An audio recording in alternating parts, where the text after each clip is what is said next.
Welcome to News You Can Use, presented by Supreme Lending. News You Can Use offers timely information related to the housing and housing finance industry that we believe will benefit you and your customers. This is News You Can Use.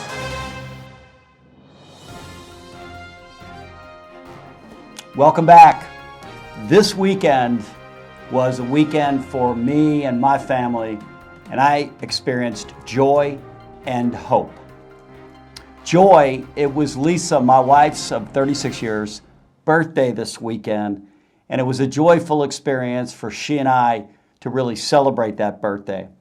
It was also a joyful experience to have my family join us on Sunday in celebration of Mom's birthday. So TJ and Kenzie and Susan and Bonnie, the newest members of the Flood family in the last 2 years, my boys' wives, and Jameson, my grandchild now, they all came over and we spent an amazing day yesterday. And so joy really resonated in my household and in my life this weekend. I hope it did yours as well. But I also experienced hope. We all need hope, particularly when there are challenges like COVID-19, which is here, why we're talking about this, right? And also now because of the events that are unfolding, the unrest that's unfolding around how we treat each other. But hope took place on Saturday night. Why? Because I went to Avalon, place here in Atlanta, and they have restaurants there. Once upon a time, you could actually go out and people would serve you food. Well, I went to Marlowe's at Avalon, and they did the best they could to practice all of the appropriate protocols, and they did an excellent job. They also served a great meal. And so we took good care of those that were serving us on Saturday evening. But then afterwards, we went into what's called the Green in Avalon. It's an open area with perfectly manicured grass, and it was a beautiful evening weather-wise. And I watched and Lisa watched. For the better part of an hour, several hundred people working together to love each other, to love their neighbors. You know what was beautiful? Me and Lisa probably were the minority there. There were others that were different than us, and we were probably the minority. And yet we watched the children, 2 and 3 and 4 and 5 years old, playing together and having fun, and the joy that was on their faces and registered in their voices was overwhelming and beautiful. And you know what? It was white and it was black and it was brown and it was beautiful. And then I watched the parents, of course, who were there with their children, and you could feel the commitment they had to be there with their kids, fully invested in their kids. They weren't on the phones. They were there making sure they were protected, of course, in case they fell down or anything happened. But the bottom line is it was a beautiful scene, and it was the best of our country when it's at its best. The innocence of our children, really having joy just in being kids, and the best in the parents who brought them all together there and joined in that experience. You know what? I believe if we all do our part, love our neighbor, not the ones that vote the way we do, not the ones that go to church the way we might, and not the ones that agree with us on every issue, but if we love our neighbor no matter, then we'll all experience, I believe, that joy. We'll all experience that sense of amazing hope for our future. We'll be a better country down the road. I want you all to join me saying this. Okay, ready? I am for everyone. I am not for everything, but I am for everyone. I want you to hold on to this idea because I really believe this is at the core of this issue. I am personally Patrick Sean Flood. I'm for everyone. I'm not for everything, but I am for everyone. And we need to learn in this time that we can both be for everyone, love our neighbor, but we don't have to agree with everything that they think, but we can still love them. I love this circle because we think here it represents the destination we're all trying to get to. Best, right? We want to be the best country, the best family, the best people, the best marriages, the best friends, best of all, right? And so when you look at the circle, I don't know anyone that isn't outraged by George Floyd's death. was terrible, not because he was black, it was terrible because he was a human being. It hurt my heart. I also don't know anybody who's not for good cops doing a very difficult job, because they have a very difficult job. And then finally, I don't know anyone who doesn't support the idea that none of us are for looting and hurting other people. So if you're like me, we fall in the middle there, and that's why I'm for everyone. I'm not for everything, but I am for everyone. And if we can stay there, we can avoid a problem breaking our country. It's a great piece of scripture that I just want to share, and then we're going to kick into news you can use. But this is what I'm telling you right now. This is news you can use. I'm for everyone, not for everything, but I am still for everyone. Every kingdom divided against itself is brought to desolation, and every city or house divided against itself will not stand. So whether you're at home and against each other, or in the workplace and against each other, or as a nation and against each other, those houses won't stand. The ones where we can get to actually at home, in the workplace, as a nation, where we can be for each other, just not agree on everything, but still be for each other. That's where best lives. Remember coronavirus, COVID-19? I'm sure you do. It's kind of become an old news story. It's still a news story, okay? It hasn't gone away.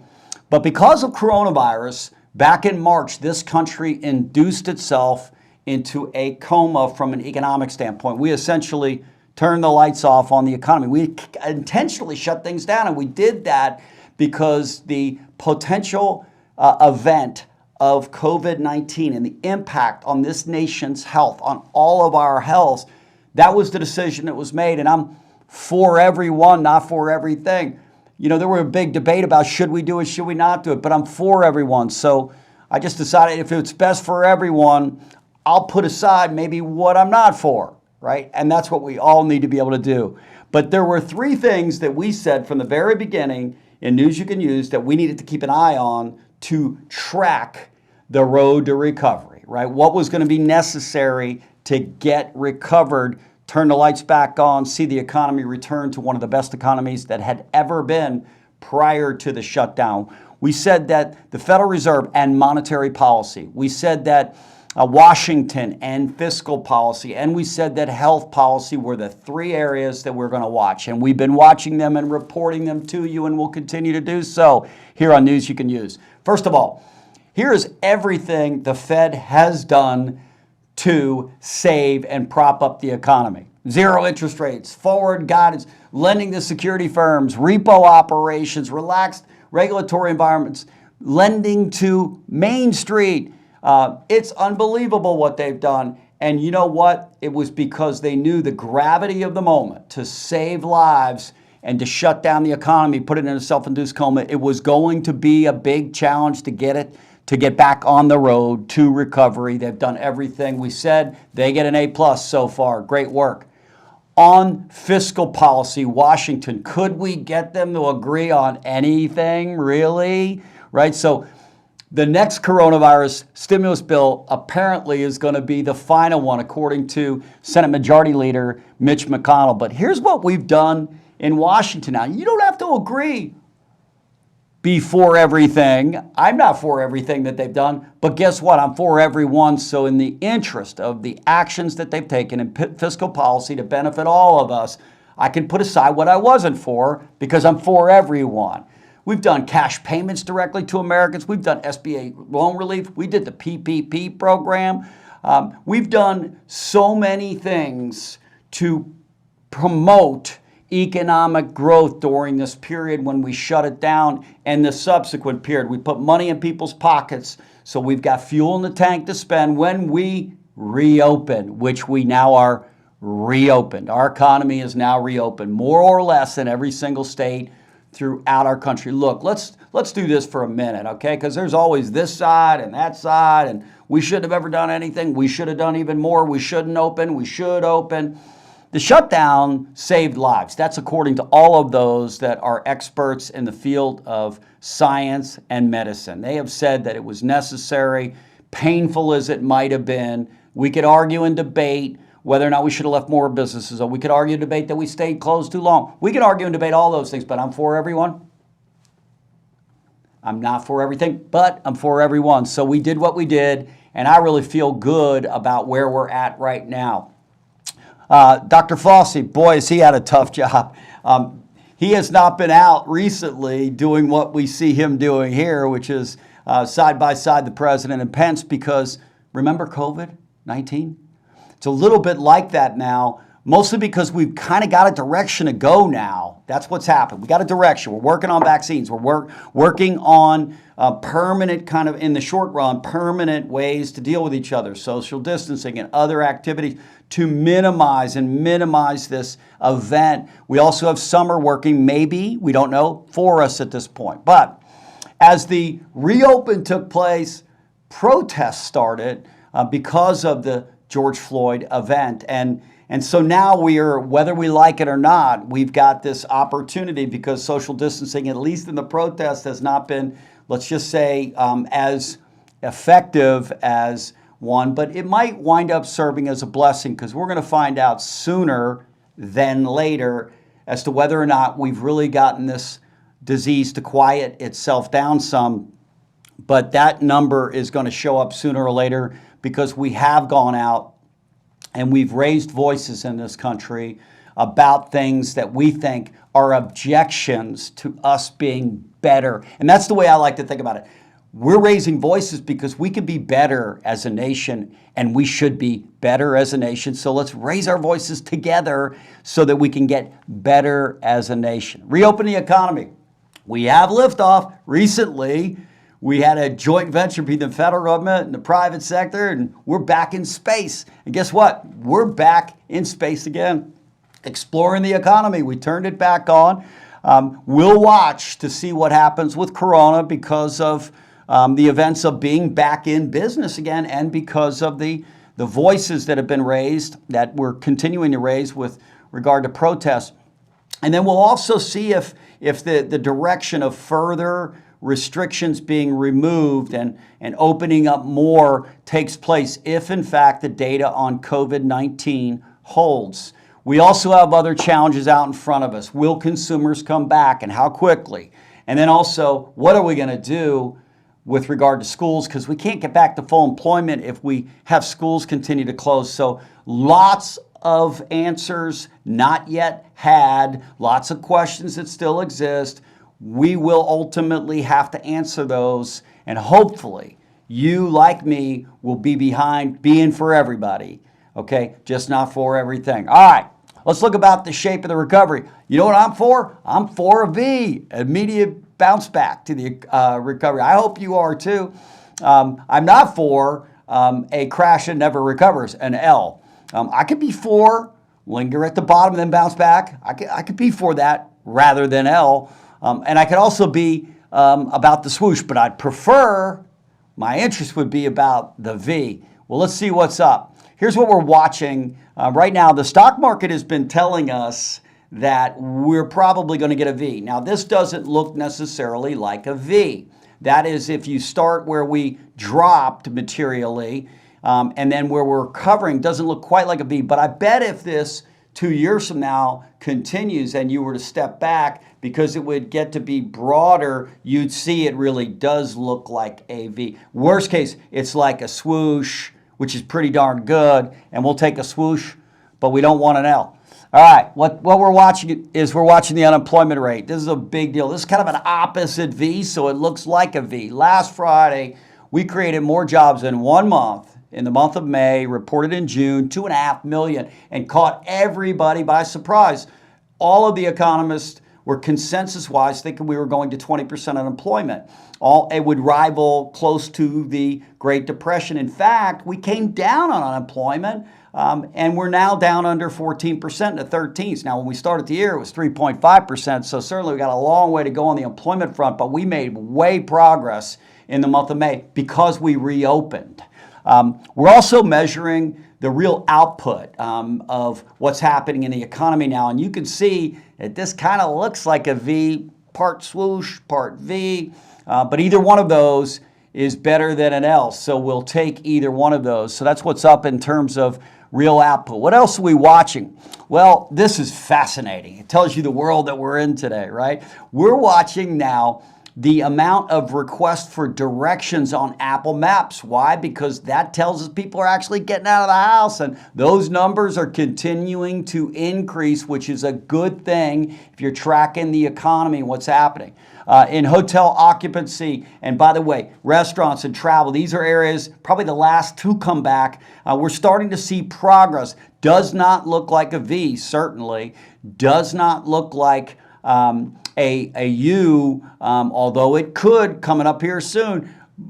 And it's not even in air travel looking like a swoosh yet, looking more like a little bit of an L. But we think all of these things are things to watch from this point forward. So we'll be reporting to you because that will tell us that more people will be back to work.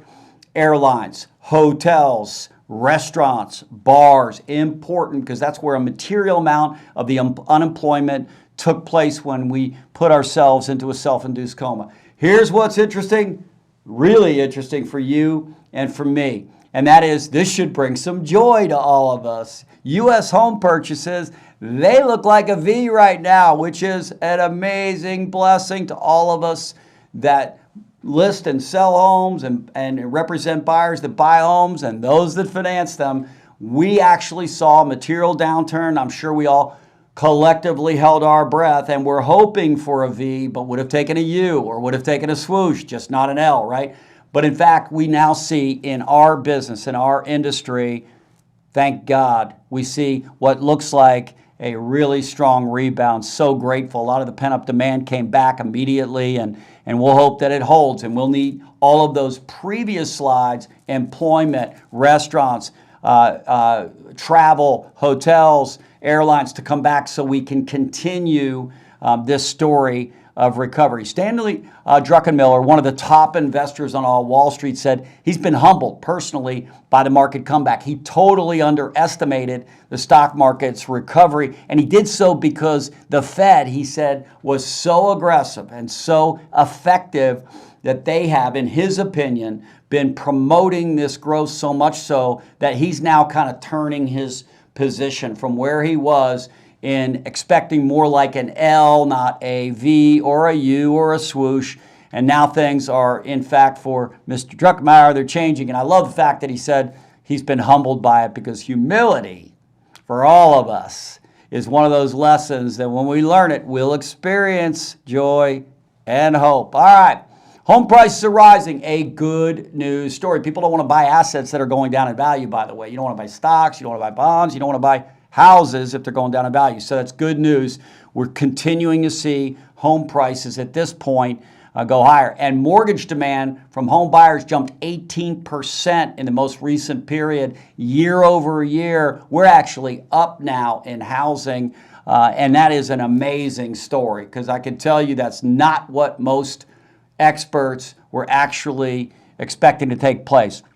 We talked about from the very beginning of news you can use related to COVID-19 specifically. We talked about this issue of forbearance. Well, there's good news with forbearance as well. Much like we're seeing recovery in other areas of the economy, we're seeing the opposite, which is fewer and fewer and fewer are going into forbearance, not forgiveness, forbearance, where they don't make their mortgage payments because of the impacts of COVID-19. And they're actually, at this point, we're actually seeing people come out of forbearance already because a lot of them are going back to work. And so they're unwinding a plan to utilize forbearance, that tool that allowed them to not get foreclosed on. They could defer their payments, not get their payments forgiven, but just change the dates of when they were going to make some of the payments. So that's a good news story for you, for me, for all of us, for the economy in general, and it fits into the balance of the story that I'm sharing with you, which should give us all hope